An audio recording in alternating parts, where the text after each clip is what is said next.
नमस्कार। चलिए आज एक ऐसे सफर पर चलते हैं जिसने सच में हमारी दुनिया का पूरा नक्शा ही बदल कर रख दिया। जरा सोचिए, सिर्फ मसालों की एक मामूली सी तलाश और उसने पूरी दुनिया को हमेशा के लिए बदल दिया। आज के इस विश्लेषण में हम पुर्तगाल से भारत तक के उसी दिलचस्प ऐतिहासिक सफर को खंगालेंगे। तो आखिर ऐसा क्या हुआ कि एक नाविक की मसालों की तलाश ने दुनिया का मैप ही रीड्रॉ कर दिया? चलिए इसमें गहराई से उतरते हैं। और मजेदार बात यह है कि इतिहास की इतनी बड़ी घटना असल में एक बहुत बड़ी कंफ्यूजन से शुरू हुई थी। तो सबसे पहले बात करते हैं उस इंसान की जिसने ये पूरी गड़बड़ शुरू की, क्रिस्टोफर कोलंबस। हुआ कुछ यूं कि स्पेन से कोलंबस निकले थे भारत की खोज में, क्योंकि भाई भारत के मसाले उस वक्त यूरोप में बहुत डिमांड में थे। लेकिन समंदर में वो ऐसे भटके कि सीधा अमेरिका के तट पर जा पहुंचे। अब हैरानी की बात यह है कि कोलंबस को पूरा यकीन था कि उन्होंने भारत खोज लिया है, और आप मानेंगे नहीं, इस एक गलती ने अगले 15-20 सालों तक पूरी दुनिया के भूगोल को एक भयंकर कंफ्यूजन में डालकर रखा। सब अमेरिका को ही असली भारत मान बैठे थे। अब यहाँ एक बड़ा ही मजेदार कॉन्ट्रास्ट देखिए। असली भारत के लोग कैसे दिखते हैं ये हम सब जानते हैं, राइट? लेकिन कोलंबस जिन मूल निवासियों से अमेरिका में मिले वो बिल्कुल अलग थे। फिर भी कोलंबस अपनी ही जिद पर अड़े रहे। उन्होंने वहां के लोगों को देखकर उन्हें एक नया नाम दे दिया, रेड इंडियन, सिर्फ इसलिए क्योंकि वो मानने को तैयार ही नहीं थे कि वो भारत में नहीं है।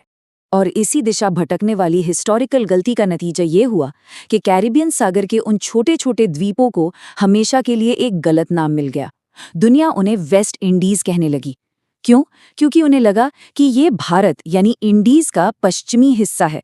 मतलब सोचिए, सिर्फ एक इंसान के ओवर कॉन्फिडेंस ने पूरी दुनिया के नक्शे पर एक नाम हमेशा के लिए फिक्स कर दिया। खैर, कोलंबस की इस गड़बड़ के बाद अब असली एंट्री होती है पुर्तगाल की और वास्को डी गामा की। यहीं से शुरू होती है पूरब की ओर असली यात्रा। और ये कोई वीकेंड ट्रिप नहीं था। अफ्रीका का पूरा चक्कर लगाते हुए, समंदर की तूफानी लहरों से लड़ते हुए वास्को डी गामा आगे बढ़ रहे थे। लेकिन उनकी किस्मत का ताला तब खुला जब उन्हें समंदर के बीच एक बहुत ही कमाल का लोकल गाइड मिला। और पता है वो कौन था?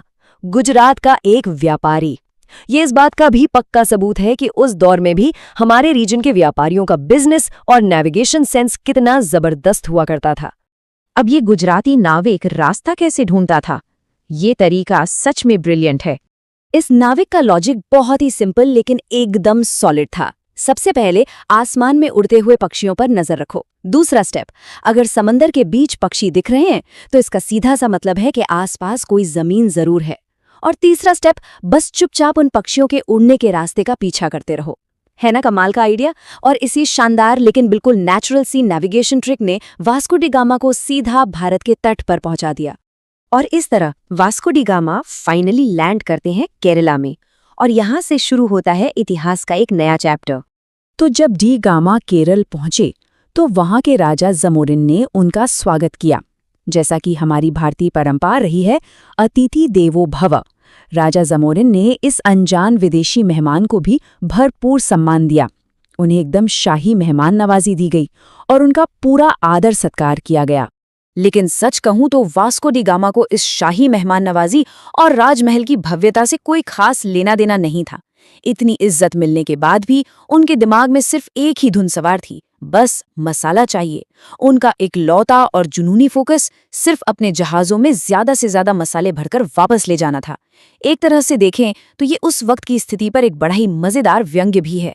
जब वास्को डी गामा सच में मसालों से लदे जहाज लेकर वापस यूरोप पहुंचे तो वहां सचमुच हड़कंप मच गया।